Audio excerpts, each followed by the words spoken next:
Hello, good morning, good afternoon, good evening, wherever you are in the world. Welcome me into another Founder Stories. I've got the incredible John Gravelyn here, who's going to be talking to us today about his story. It's an incredible one, so buckle up. Sorry, the puns are starting to come already. John has a rich history in the automotive world. And of course, if you know anything about me, you know that I kind of do as well. So I'm really looking forward to this conversation. John, welcome in. How are you doing?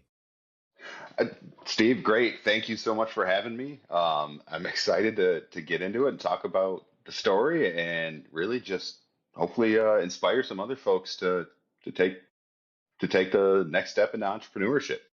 Yes, and I think that's what I kind of really love about your story here. We're seeing layoffs in the world, left, right, and center. And to me, that means we're about to see a lot more founders, a lot more entrepreneurs saying it's time to make the jump, it's time to go and build. And that's so closely aligned with your story as well. So let's not make the audience wait any longer. Let's jump into it. Tell us who is John?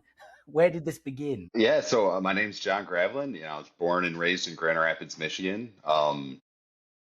Really fell in love with fixing things, solving problems, math, physics, all the sciences early. And then going into college, eventually I got my first car and really fell in love with cars in a different way than I think a lot of folks do. Wasn't necessarily me, my dad working on cars, cool cars, since I was a kid. No, I was 16 and broke and needed to fix my car. And so really fell in love to the problem solving aspect of it and was like, well, need to figure out next step in life, go into engineering. I'll go work for one of the big three, see if I can pull that off.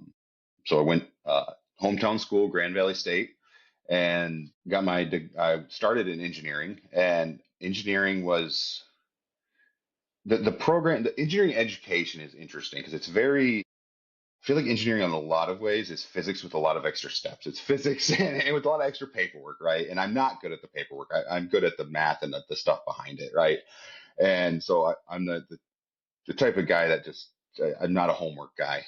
So engineering and me didn't work out right away, but I ended up in physics. So, but I still wanted to work for a big car company, and I'm like, well, okay, physics degree should be impressive enough to convince somebody that I'm an engineer, right?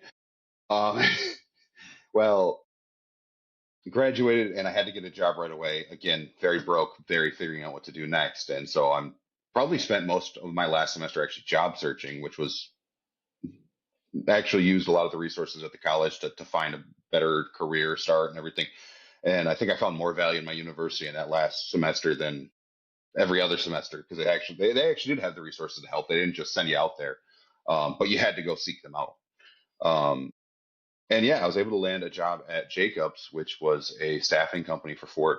And um, the guy I was talking to was this is probably like my first it's when I really started to learn about, data and how things are presented, how data is presented. Is my the first boss that hired me asked, what was your GPA? And I go, just under a three.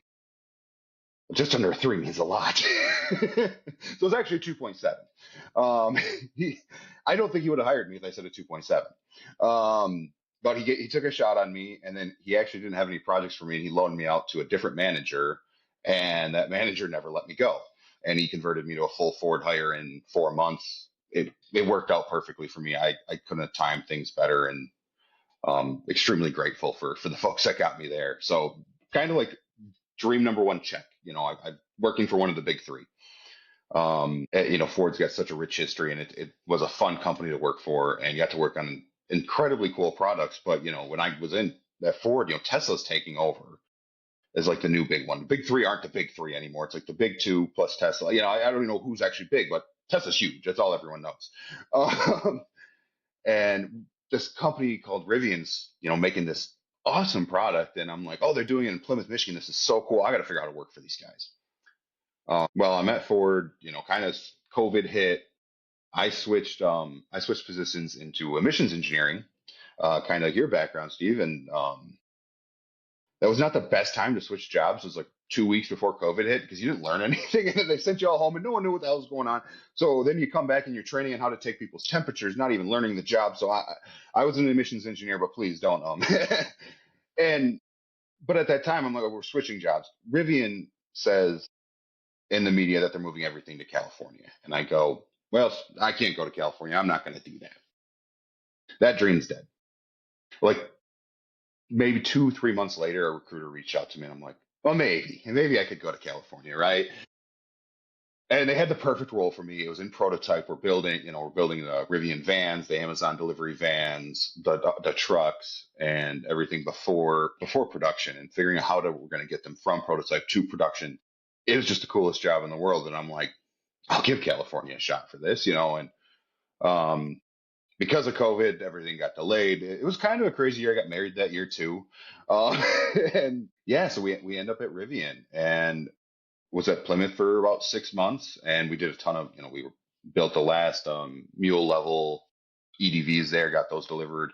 We were assisting deliveries and everything else, getting the drivers used to them. It was just there were so many cool things going on, and um, so we move out to California, and I got to be honest, I'm a Midwest guy through and through. Um, California is a wonderful, beautiful state, but it's just not a from a real, true Midwestern practicality. $800,000 for 800 square feet just never made sense. Um, so just that, and it was too busy for me. It was there's more people in LA County than there is in the entire state of Michigan, and that's kind of my home state. I love it, and it just was not for me. So I didn't last long, but I gave it a shot. But I'm like, well, let's figure out the next step then. Well, I'm on assignment in at the factory in Normal, Illinois, and I'm looks kind of like Michigan with more cornfields. It's really the only difference. And like, well, this could work for a while. Maybe I can get a transfer out here. And so I found a way to get a transfer out there, and um, started building up more in my career and trying to move up the ladder, and hit engineering manager. And you start to play this political game and everything at that point, and you're like, huh, okay. And in today's climate, like we've talked about with layoffs, right? It's hate to say it, but corporate culture, at least at Rivian, was very much a game of survivor. You knew some people were going to get voted off the island. You kind of knew who was making the votes. You didn't know when it was going to happen. You played the game, and eventually I lost that game. And I mean, I saw the writing on the wall, and I was prepared. I was ready to take this jump. I had realized before I was laid off that I'm like, I need to take control of my finances, my career, because it just depending on a company at this point it's tough. And with AI shifting everything right now and where the value is delivered, a lot of my value in my engineering career was actually my ability to work with people across teams, build teams, and get people to work together in different ways. And certainly wasn't my engineering prowess. And the kind of natural thing was like, well, business sales. I've always wanted to have my own business, and I'm like, I'm going to do anything in real estate besides become a real estate agent. Um, so I became a real estate agent, and because it just kind of was everything. Worked with that for a little bit, and I'm like, this is not built for the people I know, my engineer folks and everything else. I'm like, there's a lot of bullshit. I mean, there's a lot of stuff that and I'm just sitting there and I'm driving back, and one of the things that they do is they'll put on a billboard, free cash offer on your house, and I asked my boss, or he wasn't supposed to be my boss, he was an independent contractor thing, whatever, but he acted like my boss. Um, and I go, what's that mean? And he's, oh, we don't give any cash offers. That's just our foot in the door. And I'm like, what? And so I've just met with a bunch of engineers, and I'm driving home one day, and I'm like, my brand is like truth, and my brand is everything. And I'm looking at this guy's face in front of a lie on a billboard on my way home. And I'm like, yeah, nope, I got to do my own thing. I got to control the brand, because the truth is so important, and especially to engineers that there's that was what was kind of funny too, was during this like figuring things out, I'm talking to my customers and realtors, and at some point I had to realize, listen to your customers, don't listen to the realtors, because your customers are who what they value. And there's so many realtors that are like, oh, I don't understand why anybody wouldn't trust us. And I've got engineers that are like, just find me a trustworthy realtor, because I can't trust any of them. And I'm like, there's this massive gap here that I can fill, right? Yes. Yes. So this is where, okay. I've got a few questions. I love this. I Yeah, love where sorry. this is going. But I think what's really standing out to me, um, is you kind of like fell in love in this kind of like prototype engineer world where, for those that aren't aware, and do correct me if I'm wrong, John, but the whole notion of a prototype engineer is I've got to try and take this prototype and I've got to help make it become a real thing, and I'm going to test, break whatever I can to just try and make sure that this thing can be real. Am I right? Yeah, absolutely. And that's, so much of it's like just 3D printed stuff. Like the things you see at auto shows are nowhere near what you see off the manufacturing Yeah. line. So I But love this because that is that's such an entrepreneurial role where I'm building, yeah, I'm testing, I'm putting stuff together, I'm seeing if this is going to work. And so, as you're saying, going through your story, just that natural corporate life is you get promoted, you start going up the chain. But as you do that, you start gravitating away from the thing that you love doing. And I think it's that natural cycle for all of us. We believe that we want to go up the chain, we want to earn more money so we can get a bigger house and do all of that stuff. But we run the risk of losing the connection to the thing that we love doing. And so what I love about your story so far, is that you have kind of like gravitated back towards that builder mindset. Getting to that point of saying, you know, I'm okay with leaving Rivian, because now I'm going to go back to actually building, as your own boss, running the whole show yourself. Um, I find that fascinating. So, and now as well, the fact that you've got back home, you're starting to like get into this real estate world, and you're starting to have that experience that I feel like most people have had a taste of, which is the real estate world. It's a bit murky. It doesn't feel right. It leaves a funny taste in your mouth where it's all built around the notion of buying and selling using emotions rather than you know data facts. And I think it's something that certainly for me going through that journey myself, you can get frustrated because it's playing on emotion, but you don't really want me interacting with the person selling the house. I've got to kind of go through this intermediary, which, again, like trying to push you to sign this, do that, let's go, let's keep moving. But also there's I feel like there's a bit of a condescending nature, and you just kind of alluded to it there in terms of the getting the foot in the door of the sales process. That it just doesn't sit right. So anyway, let's keep going. I want to keep going with your story, and as you go deeper into this, yeah. yeah, No, I think that kind of brings us back in the story a little bit. We went with the career side, but along the way at Ford, I was fortunate to have a mentor early on who was like, you can't be renting, you're just kind of throwing money away. Don't, one of the wisest like advice I ever gotten was rent is the ultimate PMI. He's like, everyone's worried about saving up 20% to avoid paying $100 a month in PMI, but you're spending $1,000 a month for somebody else's mortgage right now, and I'm like, okay, so figured out how to buy a house with like no money. Um, which was kind of crazy. And it wasn't, it was a decent house, kind of worst house in the best neighborhood type of thing. But my first agent was like, he was the one who had me convinced I'll never go into real estate. He was the kind of caricature of everything we're talking about. Um, and what's tough is I figure out this world is like there's good agents that are like they have bad marketing practices, but they're actually great advocates. But then you have a lot of the things that are just bad. But I'm like, okay, where is it? But the one of the first things he never explained the process to me. I didn't really know what's going on. I'm 21, 22 years old, and I didn't know about earnest money deposit. So when you go to put an offer in on a house, you need to have a couple grand cash to put down as like, I'm serious about this. And I'm like, I can't use a credit card, like I didn't know that. And he kind of like he's talking down to me about it and stuff. And I'm like, well, I need to get this house. I'm going to get this house. So I Ubered all weekend, made whatever I could in 24 hours and, we made it work.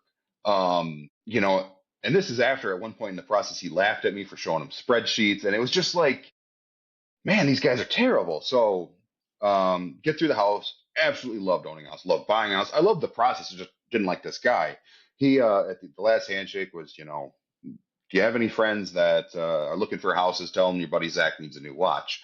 And I'm like, wow, this is, if that didn't pound in the fact that I don't want to be a realtor, I don't know what would. Uh, Yeah. and I mean, so, but it's yeah, it's just delusional, isn't it? Like, in what I get the attempt at humor, but as a why would I take my friends and put my reputation on the line, put them in yeah, front of you, and you've just clearly just demonstrated that you're in it for the cash. Oh, I don't know. It's a weird one, but yeah, please continue. yeah, right. And to the end, one of the realtors I used at the end, he was a phenomenal realtor, and he actually kind of epitomized the answer to your question of why you don't want to, why it's nice to have an intermediary is both parties are going to get very emotional, no matter what, no matter how rational you think you are. When it's where your kids are going to be playing in the backyard, you're going to get emotional. Um, and at one point in the negotiation, I said, just give him what he wants. I think it was 365K, and an hour later, he's like, and I'm like, I'm done negotiating. We're throwing in the towel. And an hour later, he's like, we're down to 360. Here's the contract. And I'm like, oh, so you just made me 5 grand right there. Like, okay, so you have an advocate that's just a great negotiator. And someone in your corner like that, it can be extremely helpful. I just think you have to know how to work with those folks and understand their marketing is the same exact way, but they're also a good one to have on your team when it comes to going against other realtors. Okay, yeah, no, I get that. I get that. Interesting. Yeah, Okay, so keep going. So tell me yeah, yeah, about you mentioned you mentioned the spreadsheet that you created that that got laughed down. Tell me more yeah. about that. Like, what was the spreadsheet? Just kind of the things that mattered to me, an industry, a decision matrix, right? I wanted to have, a bigger lot to me mattered more than a smaller lot. Bedroom, if there's a 4 bedroom, let's give it a few extra points versus a 3 bedroom. And if there's 2 bedroom, take away some points. And it wasn't anything crazy, but it was, it was kind of a ranking system for like, hey, this is based on the data. These are my favorite houses. Honestly, was trying to help him understand what I was looking for. That's what was even more frustrating. I'm like, I'm trying to help you, man. Um, so, because I guess I just don't look at the pictures that much, and it's a funny thing with me and my wife. Like with the houses, I'm a builder, right? I don't. The first house we remodeled the whole thing, and it was like the proudest accomplishment of my life. And I got to live in it for like 3 months before I sold it and moved to California, and I loved it. But I'm still working on finishing a house that I can live in, not just keep selling. Um, but it's been extremely profitable along the way, and that's also part of it. I'm like, man, I've made a ton of money in my career, but a ton of money in real estate as well. There is something here. If you do this right, rather than paying rent, you do some projects on the weekend sometimes, you can make a lot of money just buying the worst house in the best neighborhood, paying it up, and kind of what we were doing, living flips. And so just really fell in love with the whole idea of real estate. I really kind of, when I said I want to do anything around real estate, I was willing to do power washing, like home services companies. I didn't know what. Um, And then real estate just seemed to be in the middle of it all. And with my connections and everything else, I'm like, it's almost more of a brand building play than it is a real estate play, right? It's not necessarily being the best agent because I can't be the best agent to everyone in the world, but I can find them good agents and then teach them what they need to know to work with the agent the best and to get the best results out of that agent too. Because I think it's just such a big there's just such a big spread like any talent pool, right? And I think most people aren't used to hiring, right? And that's a big part of the process of real estate is hiring an agent. Like, and you actually are hiring a person that um so educating people on how to make the best decisions for themselves so they have the tools to make those decisions with or without a good agent. Quite frankly, if they don't use any of our agents that we vet, that's okay. But at least they have the tools from us, and they can do better. Um, and So that's so kind let's of the thought is how to let, let, expand helping yeah. other people.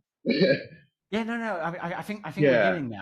So let's get back to the need here. We're pulling on that thread of trust, and I think Hmm. that's the key thing here. Like I'm sitting here, like how do you even pick?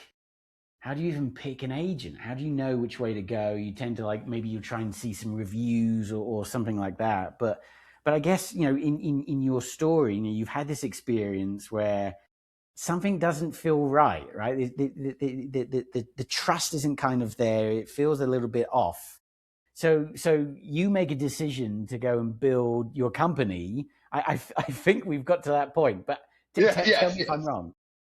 Yeah, no, no, I think, yeah, absolutely. And I'm building my company where, we're focusing on referrals because really where my value comes in isn't opening doors or hanging signs or even marketing. And that's another thing too, is there's a few agents, that are fantastic at marketing, right? And so like, I'm like, where does my value come from? My value comes from the math, the nerd side and everything else, and then connecting good people with good people.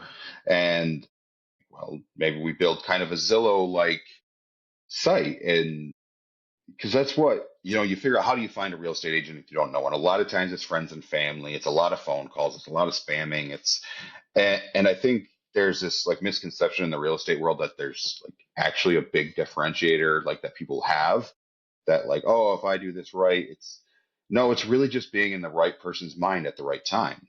It's most of the game. Like 80% of people go with the first agent they talk to. They don't even want to talk to another person because it's a stressful. No one wants to do it. I don't blame anybody for that, but realtors know that too.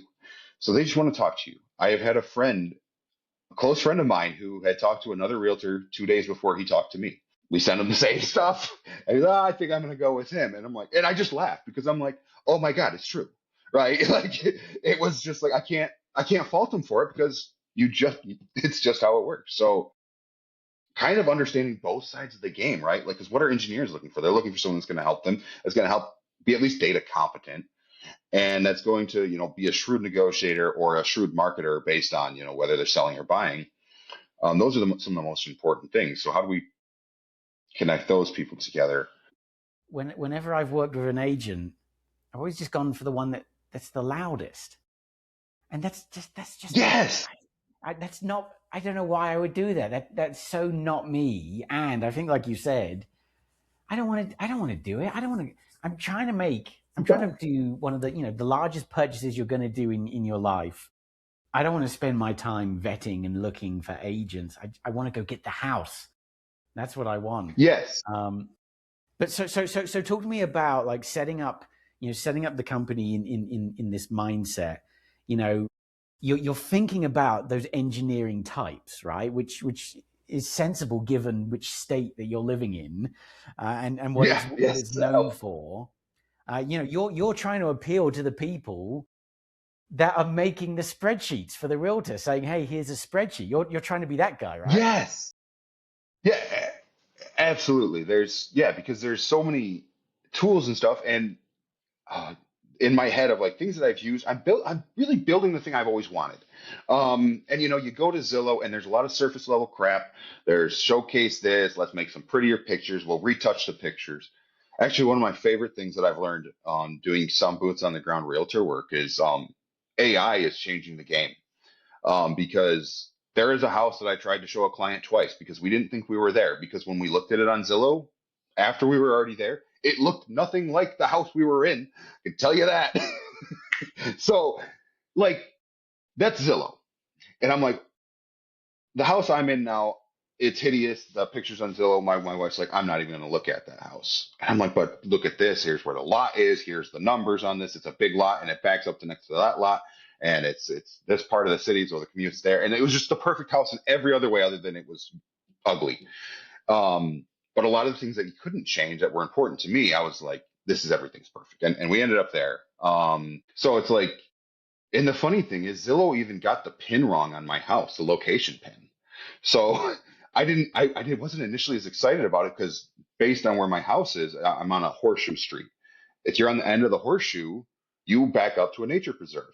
If you're on the side of the horseshoe, you got a good lot, but it's not that appealing, right? It doesn't back up to 100 acres of trees um, that can never be touched. So you kind of come to this affiliate, not this referral model, and you start to wonder like, well, how does Zillow make money? Because they're just giving out information, right? I don't like the information they're giving out. I really don't like how they frame it. I think their estimates are far too. I don't think they're off, and I think there's a lot of people like, oh, it's wrong. It's like, no, there's no way you can get a perfect estimate. I think they portray it wrong. I think they really should put an estimate range. They should never have a single number. But that's also another marketing trick because that's like you don't want to give a range because that would imply that you're not confident about your number. But look, I want to sell to engineers. I want to give them a range. They know that a single number is bull, bull. So and you start to look at Zillow's model, and it's like where Zillow makes most of their money is when you click find me a realtor because you don't really care who you're looking for. You just say just find me one or tour this house. They're going to connect you with up to 5 different realtors they're going to sell your information to, and they're all going to be calling you until you sign with one of them. And then Zillow is going to take a 40 to 50% cut off of that deal. So whatever your realtor gets, Zillow is going to get 40 to 50% off. So this business model, like to me, like I'm going to be honest, I thought it would like if you would have presented this business model to me a year ago without like the context, I would have told you it was illegal. I would have been like, I'm pretty sure this person who told me about this is a mob boss. Like this stuff is wild to me as an engineer, right? And I'm like, okay, being both sides of the game, I'm like, okay, there's a lot of synergy here, but it's a tough thing. But Well, I think this is engineers what, are easy sale. Yeah. yeah, but I think this is what excites me about it is that it's clearly not a fair cut. All of the work that the No. agent's got to do, going to the property, all of the calls, the negotiation, all of that stuff that the agent's got to do and work with, versus a referral of a house that was on the internet, and even then you say it's so murky. Murky is my word today. It's so murky just from the point of view of you click that take a tour button. That's such an innocent button. Yes. That's not a refer me to an agent, but that's like, yes, I would like to see this property. I don't realize when I'm clicking that button that what I'm doing is I'm, okay, an agent's going to get something, but they're going to get into a deal that's not fair. But I think the exciting thing here is that it creates opportunity for someone like a John to appear and say, I can undercut this. But anyway, I don't want to take the words out of your mouth. Absolutely. Yeah. I mean, when you think about it, what I'm finding too was like at first I thought it was going to be really hard to find agents willing to work with me. Finding good agents that are willing to give up 40 to 50% is impossible. Finding good agents that will give up 25% for a hot client is not hard, especially for a relocating engineer or something like that. So it's like, okay, I've got a commodity on my side. I've got a valued commodity on my side of these clients that they are seeking for. So in a sense, I get better clients than Zillow for the realtors, and then I get a smaller cut because I'm not as heavy as Zillow. In all fairness, they run national ads. I don't want to say their cut's unfair completely, but I'm sure at some point they probably make very little off it. But I can undercut them easily just by using, like I said, truth and logic and connecting with a niche of people that is buying houses. I would say the difference between Zillow's marketing and mine is Zillow markets to everyone. I market to everyone that can buy a house. Not everyone that can buy a house. Everyone that I market to can buy a house. Yeah, Zillow markets to everyone. yeah, So I might be very niche, but it's the niche that can buy a house. yeah. But I think that's the thing. It's like even you mentioned like Zillow's marketing to the nation, and even that is like that doesn't feel right. You're buying a house, you're becoming part of a community. Like you want to, Yes. when you first get into that process, like that's what you want to be a part of, right? You want to be a part of that community that you're getting into. So, yeah, I mean, I would much And that's rather be where marketed by someone that's like focusing on a specific area. But anyway, I keep cutting you off. no, I was sorry. No, I think that's where my model is because there is that trust of the community, right? Somebody, most realtors around the state and really looking at the scalability of any business, right? There is a lot of value to having a local realtor, right? Because they know the area better than anyone else. But I think some of that value is you know, very murky. And then I think when a lot of them just refuse to talk mathematics, it is lost to some other people. So that's where we connect the folks that are willing to talk math and spreadsheets that know the community. And then I can scale it beyond, Okemos. My smart brand is great, around Lansing, Michigan, but um, I chose Lansing, Michigan because it's a practical, very, very affordable place to live, but that doesn't really help you when you're selling real estate. And, commission as part of the sale price is a big part of so I'm like, how do you build a business that can help more people? And what value do I actually bring? I bring the mathematical communication value, right? And we put that into a Zillow form where all the numbers are there. You can get all the information right there. You got your Google Street View, and it's a much better search experience for somebody who wants more. And then you connect them with partner agents that I work talk to myself, and uh, kind of being on the back end of it. We know their performance and we know how they can help people better or worse, and which ones are the best ones to work with, and for certain situations, right? So that's where our advisory comes in, right? That's a big part of our advice is knowing both sides of it. I don't know. Yeah, absolutely, absolutely. So talk to me a little bit more then about, if I'm going to Zillow versus, your site, what am I getting that's different, that's better than what I'm seeing on Zillow? Well, our site's really just going to present you all the data, as much data as we can.